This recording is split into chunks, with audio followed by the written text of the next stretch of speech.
Hello viewers, welcome back to our channel. So ನಿನ್ನೆ Bijapur ಬಿಟ್ಟಿದ್ವಿ. Almost like ಮಧ್ಯಾಹ್ನ ನಾವು ಬಿಟ್ಟಿದ್ದು ಬೆಳಗ್ಗೆ 8 ಗಂಟೆ. ಬಟ್ ಇಲ್ಲಿ ಪುಣೆಗೆ ಬಂದು ರೀಚ್ ಆಗ್ಬೇಕಾದ್ರೆ ಆಲ್ಮೋಸ್ಟ್ ಲೈಕ್ 1:30 ಆಗಿತ್ತು. ಬಟ್ ಕೆಲವೊಂದು ಟ್ರಾಜಿಡಿ ಅಂತಲ್ಲ, ಬಟ್ ನಮ್ಮದು ಮಿಸ್ಟೇಕ್, ರಾಂಗ್ ರೂಟ್ ಸೆಲೆಕ್ಟ್ ಮಾಡಿ ಆಲ್ಮೋಸ್ಟ್ 5 to 6 hours ನಾವು ಟ್ರಾವೆಲಲ್ಲೇ ವೇಸ್ಟ್ ಮಾಡಿದ್ವಿ. ನಮ್ಮ ಪ್ಲಾನ್ ಏನಿತ್ತು ಅಂದರೆ ಅಟ್ಲೀಸ್ಟ್ 3 ಅಥವಾ 4 o'clock ಅಷ್ಟೊತ್ತಿಗೆ ರೀಚ್ ಆಗಿ ಸೊ 1 or 2 hours ರೆಸ್ಟ್ ಮಾಡಿ ಈವ್ನಿಂಗ್ ಶಾರ್ಟ್ಸು ಆ ಥರ ಸ್ಪೆಂಡ್ ಮಾಡೋಣ ಅಂತಿತ್ತು. ಬಟ್ ಇಲ್ಲಿ ಬಂದು ರೀಚ್ ಆಗಬೇಕಾದ್ರೆ 7 o'clock ಆಯಿತು. 7 ಅಲ್ಲ, ಆಲ್ಮೋಸ್ಟ್ 8:30 ಆಗಿತ್ತು. ಫುಲ್ ಟಯರ್ಡ್ ಆಗಿತ್ತು. ಅದು ಬೇರೆ ಡೇ ಪೂರ್ತಿ ಊಟ ಮಾಡೋಕ್ಕೂ ನಮ್ಗೆ ಅಷ್ಟೊಂದು ಟೈಮ್ ಸಿಕ್ಕಿರಲಿಲ್ಲ. ಇಲ್ಲಿ ಬಂದಿಂದ ಇದು ಹೆಂಗಂದರೆ ನಾವು ಪ್ಲಾನ್ ಮಾಡಿರಲಿಲ್ಲ. ಇಲ್ಲಿ ಬಂದ ಮೇಲೆ ನಾವು ಎಲ್ಲಿ ಸ್ಟೇ ಆಗಬೇಕಂತ ಸರ್ಚ್ ಮಾಡ್ತಿದ್ವಿ. ಸೊ ಫೈನಲಿ ಇಲ್ಲಿ ಲವಾಸ ಸಿಟಿಯಲ್ಲಿ ಇರ್ತಕ್ಕಂಥ ಒಂದು ರೆಸಾರ್ಟ್ ಸಿಕ್ತು. ಅಲ್ಲಿ ಬಂದು ಸ್ಟೇ ಆಗಿದ್ವಿ. ಸೊ ನಾವು ಸ್ಟೇ ಆಗಿರೋ ರೆಸಾರ್ಟ್ ಬಂದು ಲೇಕ್ ವ್ಯೂ ಅಂಥೇಳಿ. ಸೊ ಇದು ಫಸ್ಟ್ ಆಫ್ ಆಲ್ ನಾವು ಬಂದಿರೋದು ಲವಾಸ ಸಿಟಿ. ಮೋಸ್ಟ್ಲಿ ಇದು ಪುಣೆಯಿಂದ ಹತ್ರ ಒಂದು 60 kilometers ಆಗುತ್ತೆ. ಸೊ ನಿಯರ್ ಬೈ ಪ್ಲೇಸ್ ಇದು. ಇದು ಆ್ಯಕ್ಚುಲಿ ಎಂಟ್ರೆನ್ಸ್. ಸೊ ನೈಟ್ ಟೈಮೆಲ್ಲ ಲೈಟ್ ಇತ್ತು, ಎಷ್ಟು ಚೆನ್ನಾಗಿ ಕಾಣ್ತಿತ್ತು. ಬಟ್ ನಾವು ಮಿಸ್ ಮಾಡ್ಕೊಂಡಿದ್ವಿ ಅದನ್ನೆಲ್ಲ ವ್ಯೂ ಕ್ಯಾಪ್ಚರ್ ಮಾಡೋದು.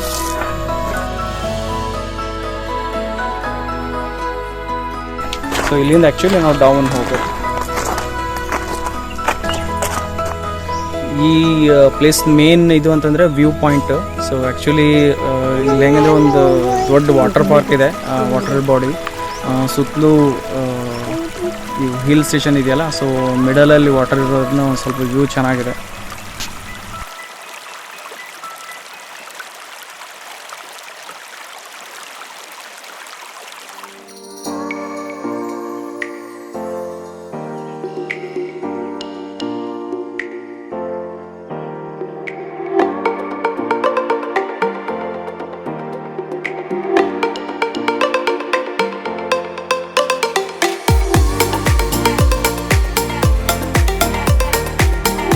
ಡೌನ್ ಹೋದರೆ ಇಲ್ಲಿ ಸ್ಟೇ ಆಗ್ಲಿಕ್ಕೆ ಕಾಟೇಜಸ್ ಇದಾವೆ.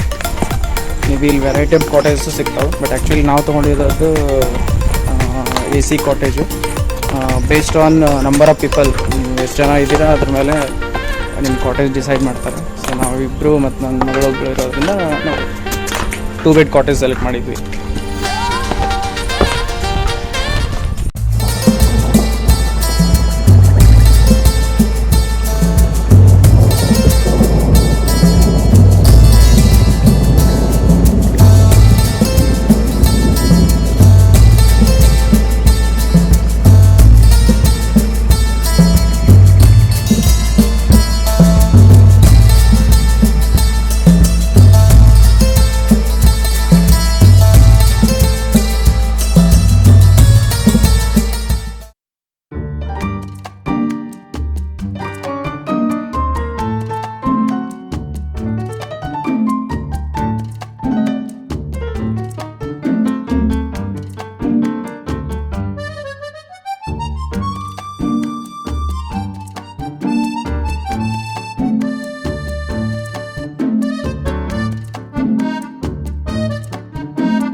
ನಿನ್ನೆ ನೈಟ್ ಆಚೆ ಅಂತ ಏನು ನಾವು ತೊಗೊಂಡಿರಲಿಲ್ಲ. ಸೊ ಬರಬೇಕಾದ್ರೆ ಮನೆಯಿಂದ ಚಪಾತಿ ಅದು ಇದು ಅಂತೇಳಿ ಮನೆಯಿಂದಾನೆ ಕಟ್ಕೊಟ್ಟಿದ್ರು, ಅದನ್ನೇ ತೊಗೊಂಡ್ಬಂದಿದ್ವಿ.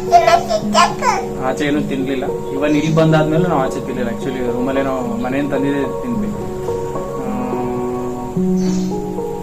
ಸೊ ಬೆಳಿಗ್ಗೆ ಆ್ಯಕ್ಚುಲಿ ಹೊಟ್ಟೆ ಹಸಿದು. ಬಟ್ ಇಲ್ಲಿ ಕೆಫೆಟೇರಿಯಾ ಸ್ಟಾರ್ಟ್ ಆಗೋದು 8:30 ಆನ್ವರ್ಡ್ಸು.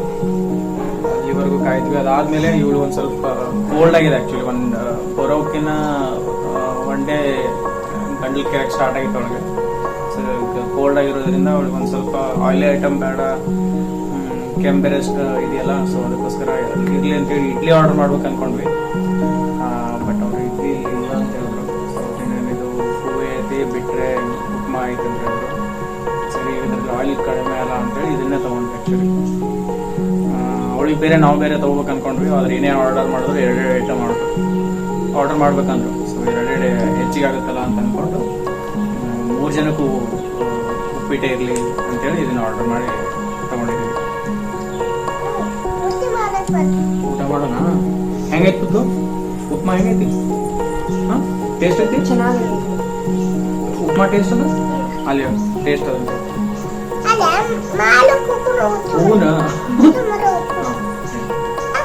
ದೊಡ್ಡವರಾದ್ರೆ ಓಕೆ, ಚಿಕ್ಕ ಮಕ್ಕಳನ್ನ ಕರ್ಕೊಂಡು ಇದೆಯಲ್ಲ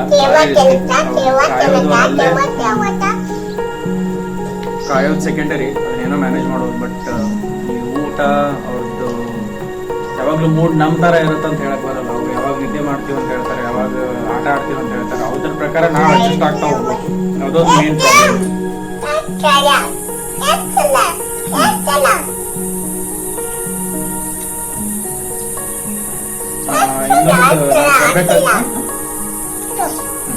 ಬೀಳ್ತಿ ಕಡಿಮೆ. ನಿನ್ನೆ ಬರ್ಬೇಕಾದ್ರೆ ಇನ್ನೊಂದು ಏನ್ ಪ್ರಾಬ್ಲಮ್ ಆಯ್ತು ಅಂತಂದ್ರೆ, ಇವಳು ಮಲಗಿದ್ದು. ಸೊ ಎದ್ಮೇಲೆ ಎಲ್ಲಾದ್ರೂ ಹೋಟ್ಲಲ್ಲಿ ಇವಳಿಗೆ ಇಡ್ಲಿ ಏನಾದ್ರು ತಗೊಂಡ್ರೆ ಆಯ್ತು ಅಂತ ಹೇಳಿ ಪ್ಲಾನ್ ಮಾಡಿದ್ವಿ. But on the ವೇಯಲ್ಲಿ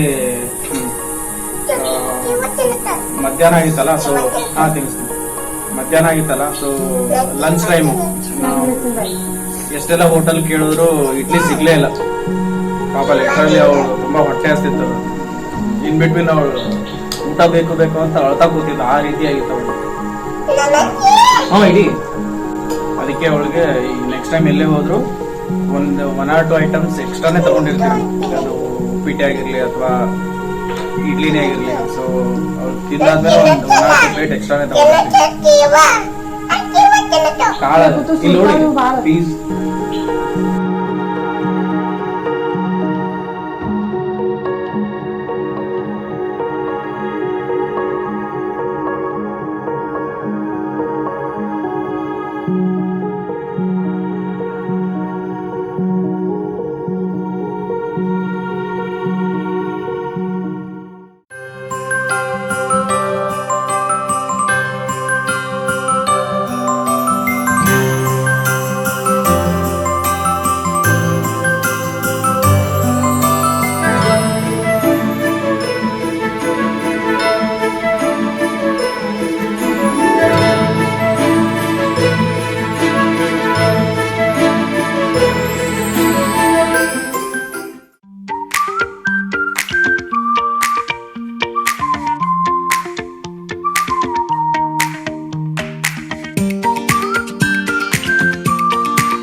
so finally checkout time ಬಂತು. ಆಲ್ಮೋಸ್ಟ್ 11 o'clock ಆಗಿದೆ ಟೈಮ್. ಈಗ ಬ್ಯಾಗ್ನ ಪ್ಯಾಕ್ ಮಾಡ್ಕೊಂಡು ಇನ್ನೇನು ವಾಪಸ್ ಹೊರಡಬೇಕು.